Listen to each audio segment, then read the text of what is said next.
Bismillahirrahmanirrahim. Assalamualaikum warahmatullahi wabarakatuh. Alhamdulillah, alhamdulillahil qawiyyul sultanuh, al-wazihil burhanuh, al-mamsuk fil wujud karamahu wa ihsanuh. Allahumma salli wa sallim wa barik wa karim wa azzim ala nuril anwar wa syiril asrar wa tiriqil akhyar wa miftah ibabil yassar Sayyidina wa maulana Muhammadin wa ala alihi wa sahbihi ajma'in. Qala Allah tabaraka wa ta'ala fil kitabihil karim, a'udzu billahi as-sami'il 'alim minasy syaithanir rajim. Bismillahirrahmanirrahim. Ya ayyuhalladzina amanu taqullaha haqqa tuqatih wa la tamutunna illa wa antum muslimun. Shadaqallahul azim wa shadakan nabiyul karim wa nahnu zalika minasyahidin wasyakirin. Alhamdulillah, yang saya muliakan, saya cintai orang-orang tua kita, Pak Haji, Pak Imam, para tokoh masyarakat, alim ulama, para asatiz wal hujjah, ustaz ustazah barangkali, haji dan hajjah, bapak-bapak, ibu-ibu, anak-anak sekalian yang dirahmati Allah. Bersyukur kita kepada Allah, malam ini kita sudah memasuki malam yang keempat ya, bulan Sya'ban.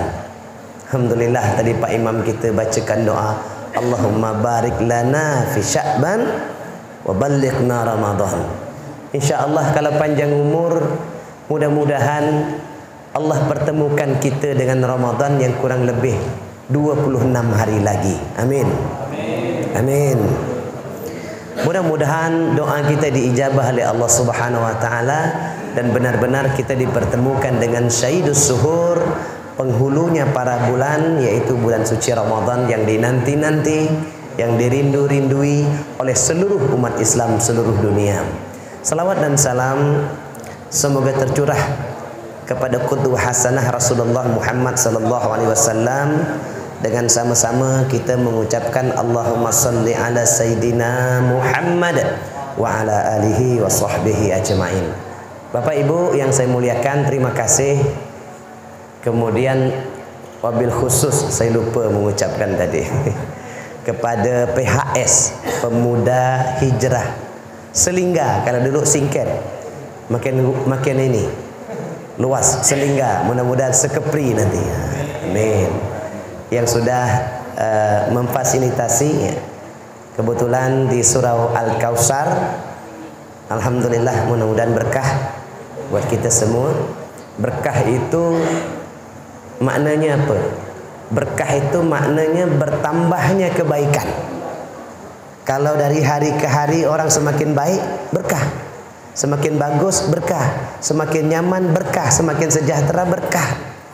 Itulah makna keberkahan. Semakin beriman, semakin soleh, semakin baik dari hari ke hari, itulah nama keberkahan.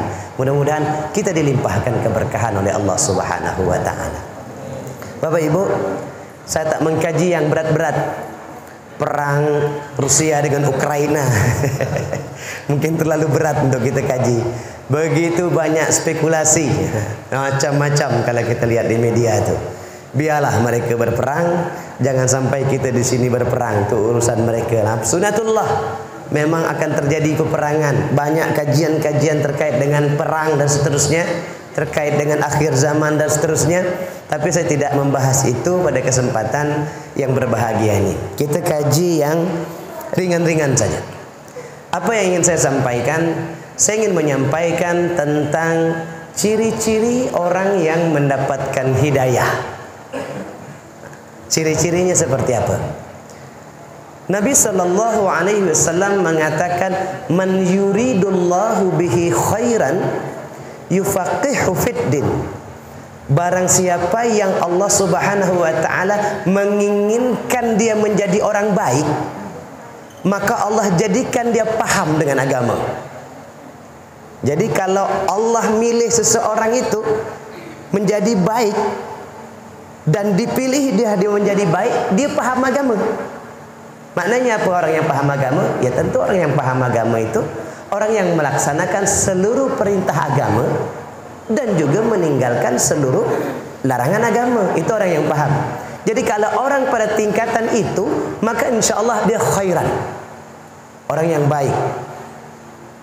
Sekali lagi, man yuridullahu bihi khairan yufaqihu fiddin.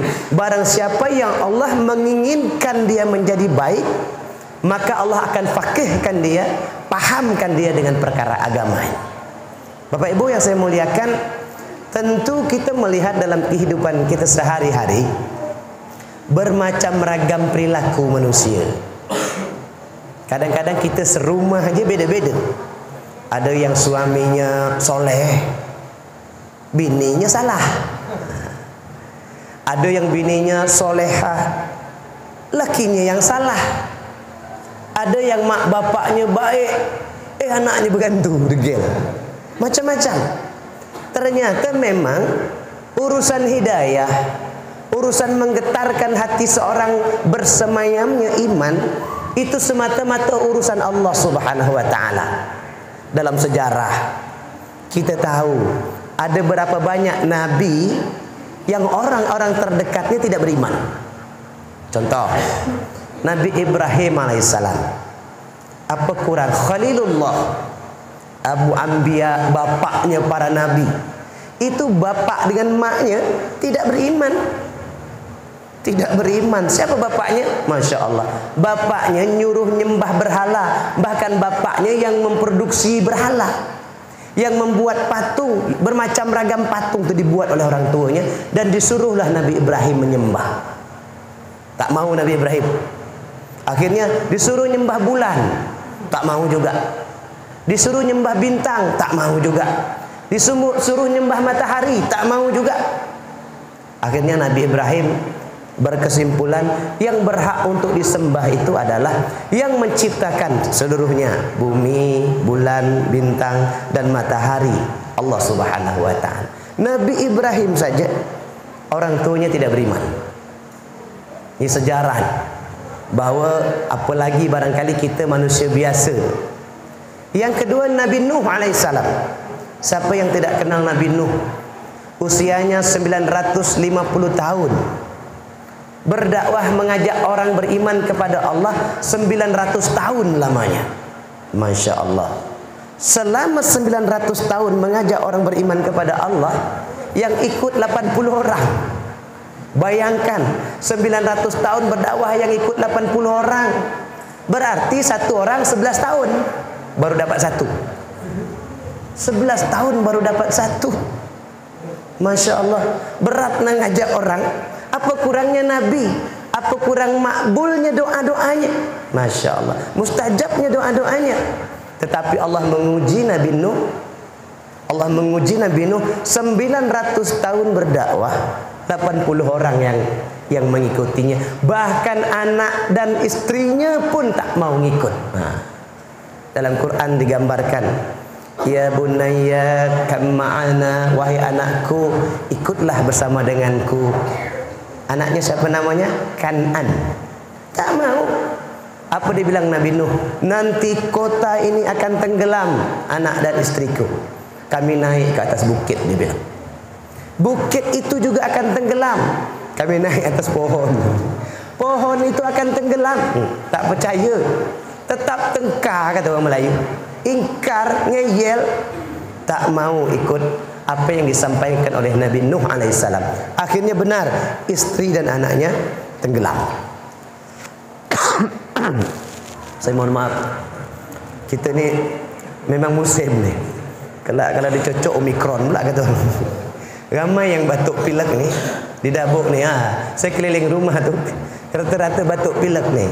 Saya bilang ni, ada yang tadi nelpon barusan, Pak, saya nak ke rumah sakit besok Pak. Kenapa? Nak berobat. Saya bilang, kalau dia cocok ke positif, takut dia tak jadi ke rumah sakit. Ya, memang musim batuk demam ya barangkali. Apa kurangnya Nabi Nuh? Masya Allah. Ternyata Nabi Nuh, istri dan anaknya pun tidak mau mengikuti ajaran Nabi Nuh alaihissalam untuk bertauhid kepada Allah, beriman kepada Allah. Ini Ibrahim, Nuh, Dan yang ketiga, ini lebih lagi yang ketiga. Nabi Muhammad sallallahu alaihi wasallam, Masya Allah, kita tahu siapa? Pamannya Abu Talib. Siapa tak kenal Abu Talib? Paman Nabi, adik-beradiknya bapak Nabi, anaknya Abdul Muthalib. Orang yang mendukung dakwah Nabi. Bayangkan, mendukung dakwah Nabi, melindungi Nabi. Selagi beliau masih hidup, tak satu pun orang Quraisy berani mengganggu Nabi ini. Bangsawan terkenal, tokoh masyarakat, Abu Talib.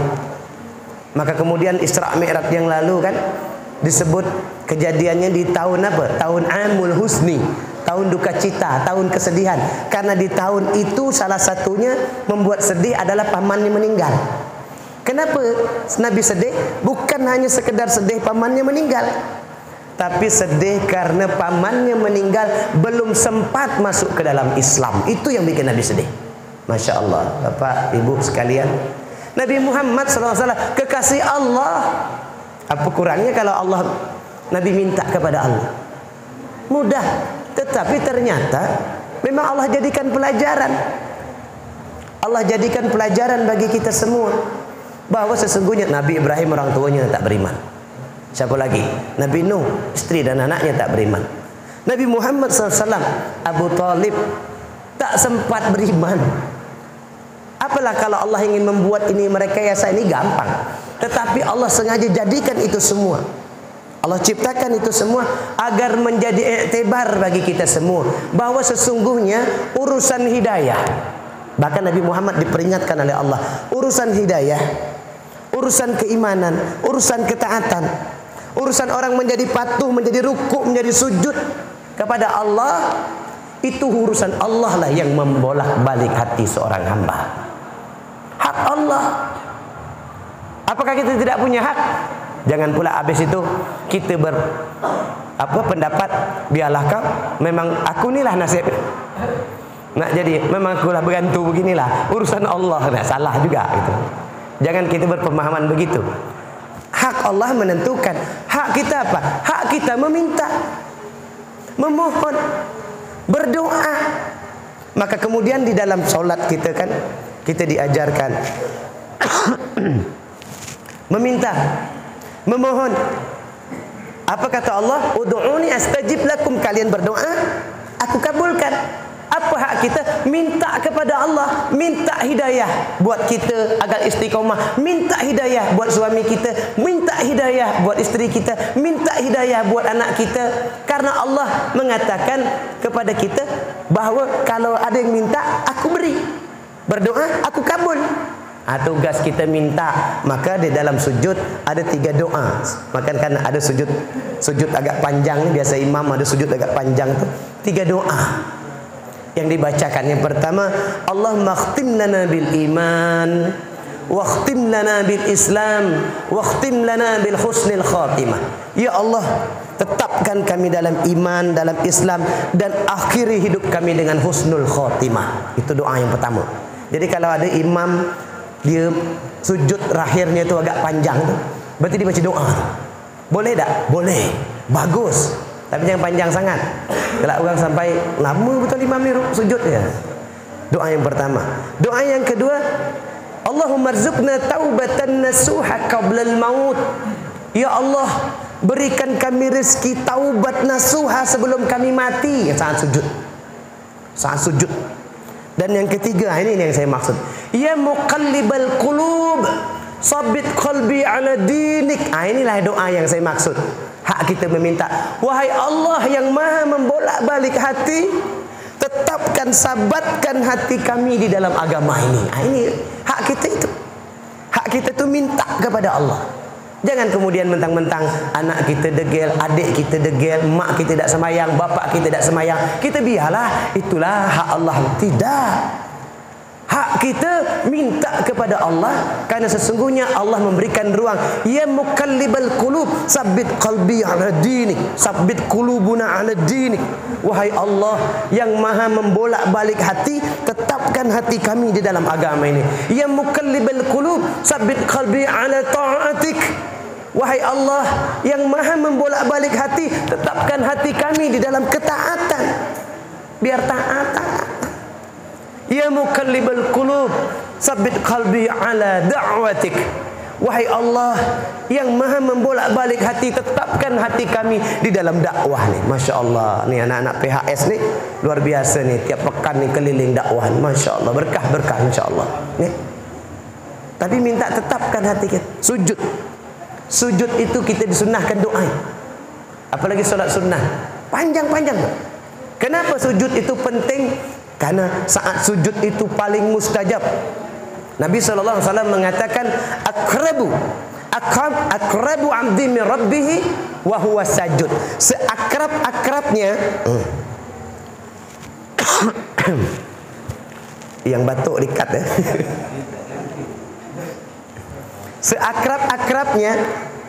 Seakrab-akrabnya abdi min rabbih wa huwa sajud. Sedekat-dekatnya hamba dengan Rabbnya ketika dia sujud. Masya Allah. Jadi saat kita, kepala kita ni, jidat kita ni sama tingginya dengan kaki yang kita pijak ni, saat itulah kita paling rendah di hadapan Allah. Dan saat itulah Allah paling suka dengan hambanya. Karena saat itulah Allah paling dekat dengan hambanya, saat kita sujud. Maka saat sujud itu banyak-banyak berdoa. Masya Allah. 3 doa ni. Yang pertama, Allah makhtim lana bil iman, wakhtim lana bil islam, wakhtim lana bil husnil khatimah. Boleh ditambah wala takhtim alaina bi syu'ul khatimah, dan jangan kau akhiri hidup kami dengan syu'ul khatimah. Allahumma rzuqna taubatan nasuha qabla al maut. Dan yang ketiga, ya muqallibal qulub, sabbit qalbi ala dinik. Wahai Allah yang maha membolak-balik hati, makasih, tetapkan hati kami di dalam agama ini. Dah dikasih minum dulu. Bismillah.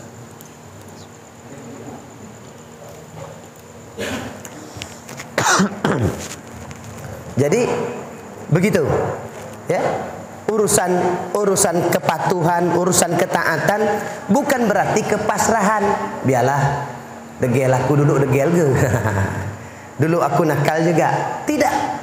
Kita berhak untuk memohon, meminta kepada Allah agar kemudian Allah berikan hidayah ke dalam hati kita, iman yang bersemayam di dalam hati kita, bersemi di dalam hati kita. Bapak Ibu, anak-anakku sekalian yang dirahmati Allah Subhanahu wa taala. Jadi ciri-ciri orang yang mendapatkan hidayah itu, yang pertama dia mudah di dalam beramal ibadah. Nah, itu yang dapat hidayah. Bunyi azan langsung, tak nunggu-nunggu. Yang masih remaja tak bersuruh-suruh, istri tak suruh nunggu suami nyuruh, suami juga tak nunggu bini beletih. Tidak. Tapi dia langsung jalan. Mudah. Kalau waktu sholat langsung sholat, puasa tidak perlu diingatkan, di warning segala macam. Tidak perlu. Tetapi jalan sendirinya, mudah saja. Mudah melakukan amal ibadah, tidak berat, plong, ikhlas. Nah, itu arti ciri-ciri orang yang mendapatkan hidayah. Bersemayam keimanan hatinya. Ke masjid, balik, tenang, santai melakukan aktivitas seperti itu. Jangan sampai kemudian memaknai ibadah cuma pada tataran ibadah mahdoh. Cuma solat saja, cuma puasa saja, cuma zakat saja, cuma haji saja. Bahkan sesungguhnya ini pun adalah ibadah. Nih, Pak Ibu, kita berkumpul di sini, Masya Allah. Majlis ilmu, Masya Allah. Dilimpahkan hadis ke-36, hadis arba'in, ya. Dilimpahkan rahmat, ya. Dilimpahkan rahmat, kemudian diberikan sakinah, ketenangan, kemudian dikelilingi para malaikat. Ini tidak nampak. Tak nampak aja kita malaikat. Kalau nampak susah pula. Nah, janji Nabi dalam hadis disampaikan begitu. Mudah. Balik ke rumah juga demikian, ketemu keluarga, istri, anak, suami, saudara. Ibadah, makan ibadah, semuanya ibadah. Mudah dalam perkara ibadah, tidak disulit-sulit. Mudah semuanya. Salat mudah. Allah sudah mengatur solat itu dengan demikian rupa. nih maghrib sampai isya. Maghrib ini kan waktu kita memang masuknya matahari, tenggelamnya matahari. Saat kita beristirahat menjelang isya, sebelum kita tidur. Allah sudah atur agar tidak sulit. Kemudian subuh menjelang pagi. Coba subuh tuh Allah bikin jam 2. Bangun nih kat jam 2, pagah kita. Nak tidur tanggung, tak tidur pening. Ya kan? Allah sudah tentukan. Nah, subuh nih sebelum matahari terbit, subuh. Zuhur saat kita istirahat. Coba zuhur itu jam 9. Nah, teguk juga kita kan? Pas kita istirahat, pas makan siang. Asar, jeda antara waktu siang dengan malam. Ada waktu jedanya asar. Masya Allah. Maghrib, begitu terus. Karena Allah memberikan kemudahan. Kemudahan bagi kita untuk melaksanakannya. Dan kita memudahkan itu. Jangan dipersulit, jangan jadikan beban. Macam puasa, tak lama lagi kita puasa. Kalau puasa itu dijadikan beban, mulai tak lama lagi teguklah nih. Tak makan siang, tak minum siang, nahan lapar, kendur lah nih perut nih, segala macam. Beban berarti. Kalau sudah menjadi beban, maka tidak gampang untuk dilaksanakan. Kalau sudah menjadi beban di dalam hati, agak berat untuk dilaksanakan. Tetapi kalau kemudian kita menjadikan itu mudah, maka insya Allah itu tidak akan memberatkan kita. Bagi orang yang sudah mendapatkan hidayah, maka itu semua ringan. Ringan, mudah dalam melaksanakan ibadah. Ini ciri yang pertama. Pokoknya waktu sholat-sholat, waktu puasa-puasa, waktu ini, waktu itu, dia jalankan dengan mudah. Tak ada banyak dalil, tak ini, tak banyak alasan, tak banyak itu. Insya Allah itu ciri orang yang mendapat hidayah yang pertama. Ciri yang kedua, isya kita jam berapa? Agak cepat sekarang. Lewat 20, belum 30 ya? Sebelum ya? Kemarin 35, sekarang udah makin cepat, makin cepat. Ciri yang kedua, orang yang mendapatkan hidayah itu adalah orang yang apabila disebutkan nama Allah, bergetar hatinya. Getar dah hati kita dah. Kalau dengar Allahu Akbar, Allahu Akbar. Kalau langsung ingat, langsung, oh dah azan nih. Nah, ada Allahu Akbar, Allah berluli lah pokoknya, sibuk dengan urusan dia. Berarti belum. Orang yang mendapatkan hidayah itu yang apabila mendengarkan nama Allah bergetar, bergetar hatinya. Innamal mu'minuna allazina idza dzukirallahu wajilat qulubuhum. Orang yang beriman yang apabila disebutkan nama Allah bergetar hati mereka. Masya Allah. Bergetar itu bukan Allahu Akbar, itu terkejut. Itu terkejut nama, bukan bergetar. Beda.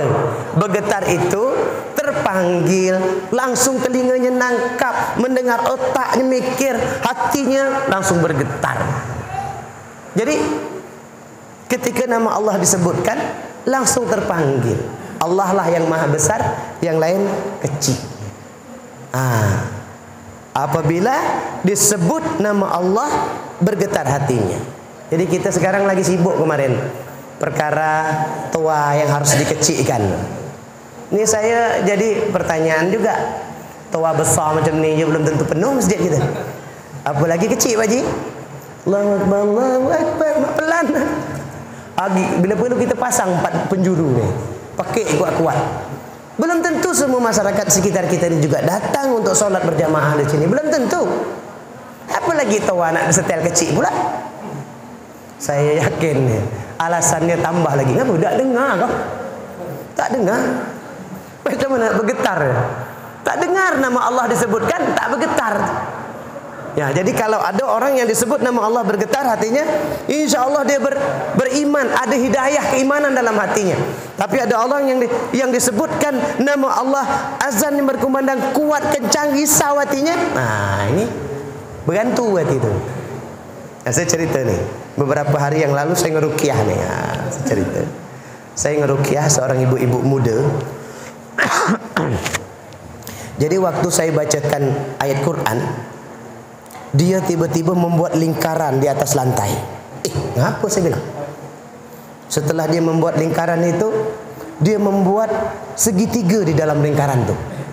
Saya bilang, ini simbol Dajjal. Dia bikin simbol Dajjal. Tinggal dia bikin mata dia lagi kan di tengahnya kan. Terus dia bilang, Dajjal, Dajjal. Berarti jin yang masuk ke dalam ibu ni jin pengikut Dajjal. Saya bacakan Quran, dia ketawa. Tak mempan dia bilang. Iyalah. Akhirnya saya baca. Ada sekitar 1 jam dia melawan terus kan. Karena saya agak batuk-batuk, saya stop dulu. Besok saya datang lagi, saya bilang. Kan kata dia, tak kuat kan? Dia bilang, waduh, saya bilang dia ni ngeledek saya ni, saya bilang. Awas kau. Hari kedua saya datang lagi dengan persiapan lebih matang lagi. Saya makan banyak dulu, minum obat. Saya ruqyah lagi. Teriak-teriak. Terus dia bilang, aku pengikut Dajjal katanya. Aku tidak mempan apa yang kau bacakan itu segala. Aku mau bunuh perempuan ini, dia bilang. Habis itu apa dia? Dia hantamkan kepala perempuan itu ke tembok. Masya Allah. Saya nak nangkap bini orang. Akhirnya laki dia ngejar nangkap. Saya ambil bantal, nahan di tembok tu. Bisa pecah kepala orang. Karena memang itu perilaku syaitan. Dia begitu tu. Dia nak membunuh, dia nak membinasakan. Waktu dia hantam ke tembok, saya tahan dengan bantal. Mental kan jadinya. Akhirnya saya bacakan. Lama-lama dia tak tahan. Kan? Panas dia bilang. Panas, udah cukup dia bilang. Saya bacakan, kalau tak keluar kau dari jasad ini, terus saya bacakan semua. Baca lama-lama. Dia diam. Kenapa? Diam. Tiba-tiba dia bertanya dengan saya. Islam itu apa? Dia bilang. Ini seru nih diajak dialog nih. Saya jelaskan al-Islam. Al-Islam itu apa? Islam itu maknanya keselamatan. Panjang lebar. Kalau kau masuk Islam, kau selamat. Baik jin, manusia, Allah. Wa ma khalaqtul jinna wal insa illa liya'budun. Ayat segala macam hadis saya sampaikan. Ngangguk-ngangguk dia. Habis itu dia bertanya lagi, Muhammad itu siapa? Lah nanya Nabi Muhammad pula. Saya jelaskan Nabi Muhammad itu siapa. Habis itu diam lagi. Terus aku ni bagaimana, dia bilang. Saya bilang, kau nak selamat tak? Mau, dia bilang. Setelah itu saya bilang, kau ikut aku kalau nak selamat. Ikut apa? Asyhadu. Dia ikut asyhadu an la ilaha illallah wa asyhadu anna Muhammadur Rasulullah. Ikut tu jin. Setelah ikut itu, apa dia bilang? Habis ini aku ke mana? Sekarang kaulah Islam, kaulah bersyahadat. Ya. Habis ini kau, kebetulan saya dekat Masjid Aula. Mungkin ada lagi yang dekat situ kan. Saya dekat Masjid Aula. Habis ini kau keluar dari jasad ini, kau pergi ke Masjid Aula tu. Saya bilang, kau belajar Islam dengan jin yang ada dekat Masjid Aula tu. Saya ingat bahawa di Masjid Surau tu ada jin. Solat bersama dengan kita. Kita tak nampak aja nih. Malaikat ada ni bersama kita. Jin juga ada. Solat bersama dengan kita. Beribadah. Pergi ke mereka. Belajar Islam dengan mereka. Minta perlindungan dengan mereka dari bangsamu yang mau menyakitimu. Iyalah. Habis itu langsung tumbang. Tubrak. Ibu ni tiba-tiba bangun. Udah sadar. Alhamdulillah. Konsisten jin ini, saya bilang. Langsung keluar dia. Saya pun tenanglah hati. Saya balik ke rumah. Malamnya kawan ibu tu nelpon saya lagi. Pak, apa? Lah pula pak, kenapa? Ibu tu bercakap seorang lagi di kamar. Lah kacau, saya bilang. Jadi dengar begitu, saya bilang biasanya masuk ke dalam jasad seseorang itu tidak satu, banyak. Bahkan ratusan, mungkin bisa ribuan, karena udah bertahun-tahun di dalam jasad manusia itu. Makanya kemudian kita hati-hati nih. Jadi kita tidak tahu nih, bapak-bapak, ibu-ibu nih, kalau di ruqyah mungkin ada yang tumbang juga nih. Kita tidak tahu kan. Jadi saya jadi geram. Saya telusuri ini segala macam. Ternyata dia tidak boleh di ruqyah di situ. Harus di ruqyah di tempat di mana ada yang disebut-sebutkan dia. Jadi saya bilang, pergi ke rumah itu malam kelak saya pergi ke situ. Ini lebih lagi nih. Saya push up dulu di rumah kan. Mempersiapkan diri gitu. Geram juga saya dibuatnya. Saya bikin tawa. Bikin tawa dari kalender bekas untuk entam tepi telinga dia kan. Ini saya ayolah berantem sama saya malam ini, saya pikirkan sampai selesai. Habis itu saya suruh suaminya ngumpulkan ini apa namanya, apa-apa barang-barang, ya rajah, jimat, tangkal, apa segala macam, rupanya banyak. Inilah masalahnya. Sekantong plastik, Masya Allah. Jadi setelah saya sampai, dah dikumpul benda ni. Udahlah, saya cek tak ada lagi. Okey, saya bakar. Waktu saya mau bakar itu, dia teriak, "Aku bunuh kalian semua," kata dia, Mak. Ya, ada ibu-ibu dua orang ikut saya, sawan. Macam mana Pak? Macam mana Pak? Dia bilang. Akhirnya saya bacakan beberapa ayat, saya bakarkan itu. Dia teriak mekik. Habis benda itu terbakar, baru saya ruqyah. 2 jam saya ngeruqyah, tak keluar-keluar. Karena udah mau keluar tak bisa keluar. Udah mau keluar tak bisa keluar. Apa pasal ni? Padahal dah tepi telinga ni. Akhirnya saya ingat, azan ini, saya bilang. Azan saya ingat. Saya azankan, memang. Setelah Allahu Akbar, Allahu Akbar, berhenti dia bilang. Tak tahan dia. Saya mendengar dia begitu, makin jadi saya azan, makin kuat. Saya azankan sampai melengkung badan ibu itu. Jin itu mau keluar tak bisa. Akhirnya termuntah-muntah, muntah terus, muntah tak berhenti. Setelah saya azankan, saya bacakan beberapa ayat sampai dia sadar. Saya bacakan beberapa ayat lagi sampai dia tidak ada muntah, tak ada mual, sadar. Masya Allah, saya langsung ingat. Ternyata azan itu yang tak suka azan hantu. Saya langsung ingat, Masya Allah, betul memang yang tak suka azan kuat-kuat itu berjin rupanya. Masya Allah. Makanya kemudian saya membuktikan dengan saya ngeruqyah ibu ini, dengan azan jinnya keluar. Masya Allah. Nah, makanya jadi kita kuat azan, dengarkan nama Allah biar bergetar. Jangankan ya manusia susah, jin aja bergetar, tak sanggup mendengarkan suara azan itu. Makanya orang yang ciri-ciri mendapatkan hidayah, ada iman di dalam hatinya, orang yang apabila mendengar nama Allah bergetar hatinya. Kalau gitu nih bergetar, Allahu Akbar. Kalau bergetar, terpanggil, sadar Allah yang maha besar, maka insya Allah itu ciri-ciri ada hidayah yang sudah Allah semayamkan di dalam hati kita. Itu ciri yang keberapa? Kedua ya. Ciri yang ketiga, orang yang mendapatkan hidayah, orang yang istiqomah, konsisten di dalam beramal. Kita tak tengok. Ada orang yang memang rajin, lagi baik nih, pas bulan bagus, tanggal muda, rajin. Lupa tanggal muda, tanggal tua ingat. Lah kempes. Allah berilah aku rezeki ya Allah. Kenapa duit lah habis? Pas duit lagi penuh tu, lupa dia. Santai, tenang, duit lagi banyak. Berarti tidak konsisten. Saat senang dia tidak ingat atau lalai. Saat susah baru ingat. Alhamdulillah masih ingat. Masih ingat. Ada juga senang tak ingat, susah pun tak ingat. Masya Allah. Ini 11-12 lah dengan jin tadi itu dah. Ini jadi orang yang konsisten, yang istiqomah. Innal ladzina qalu rabbuna Allah summa istaqamu fala khaufun 'alaihim wala hum yahzanun. Orang-orang yang mengatakan Tuhannya Allah kemudian mereka istiqomah. Ini.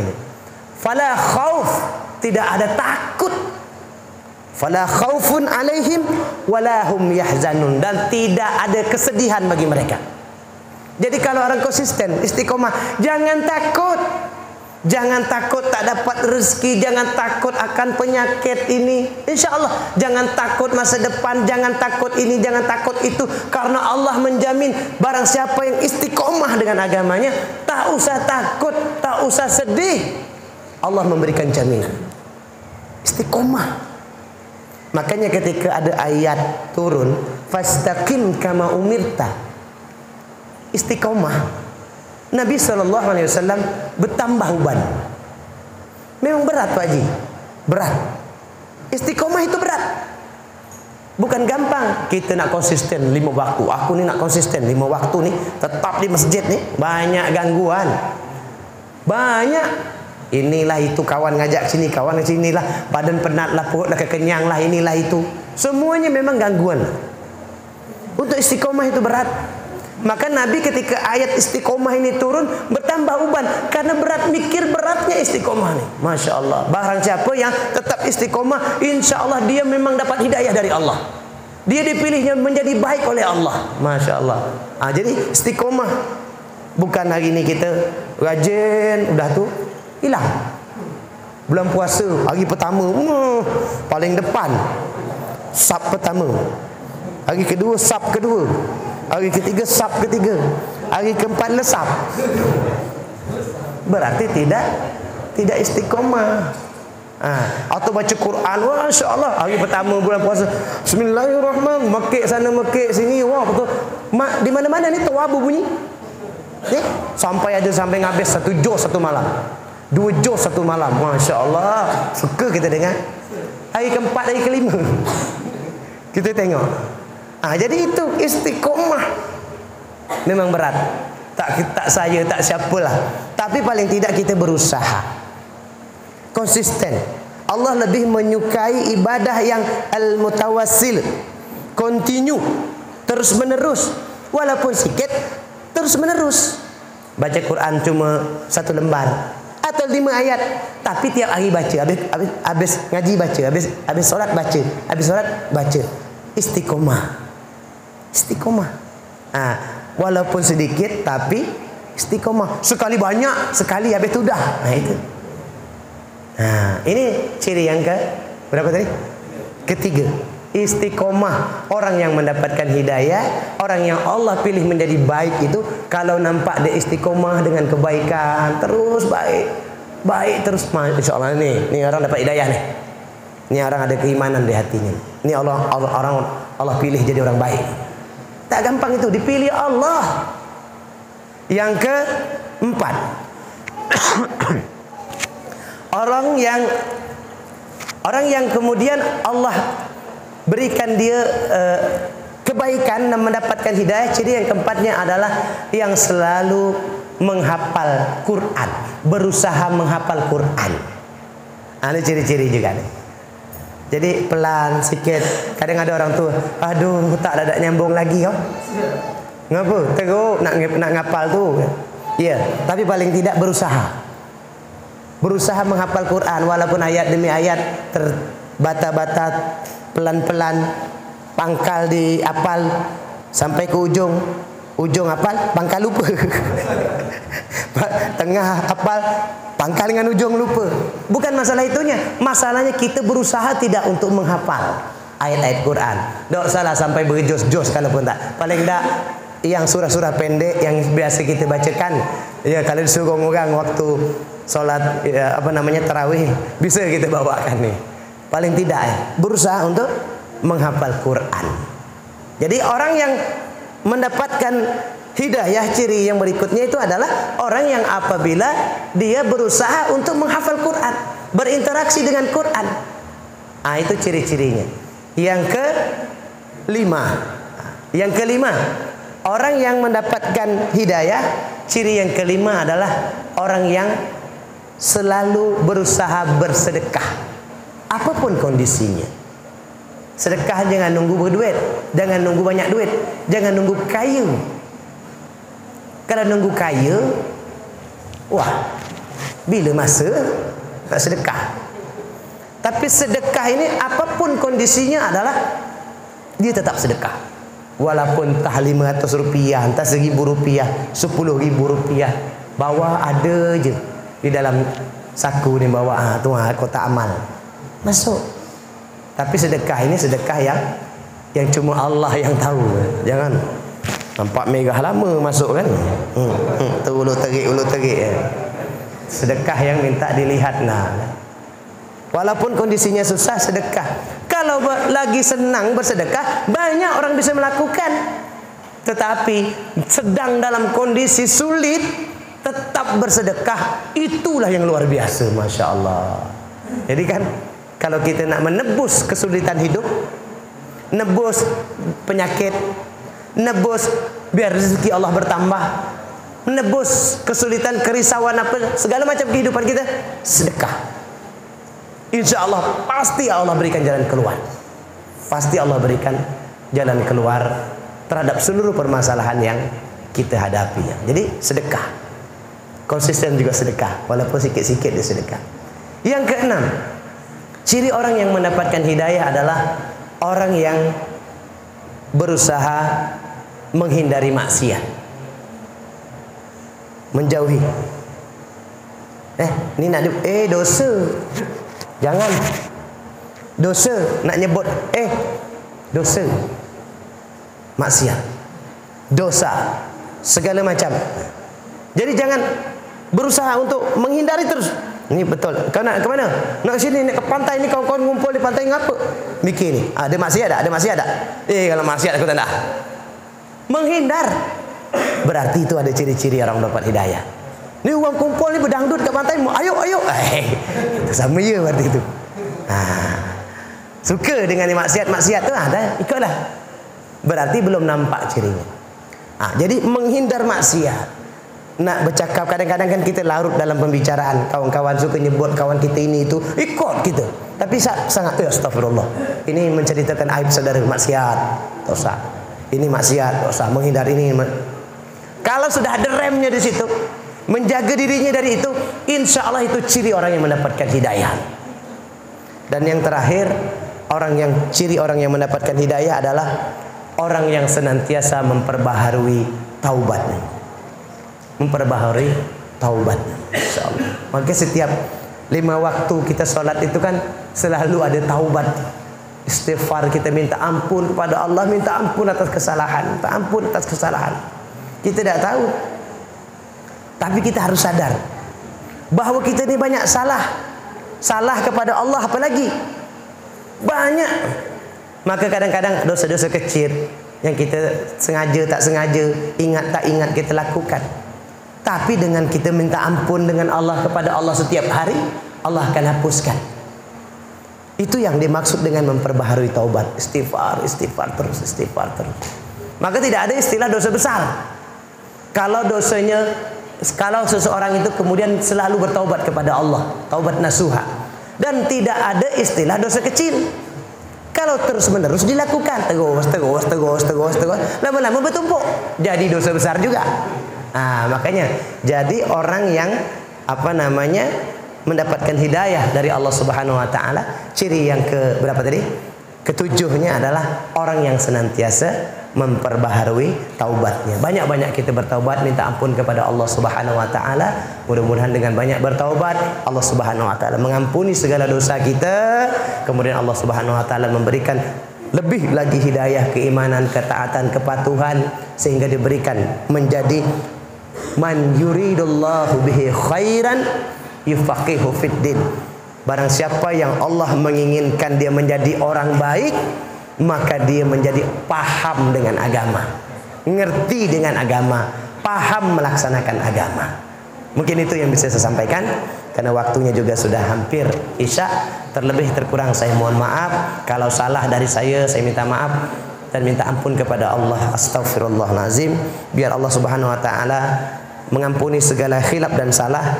Kita tutup dengan doa kafaratul majlis. Subhanakallahumma wa bihamdika asyhadu an la ilaha illa anta astaghfiruka wa atubu ilaik.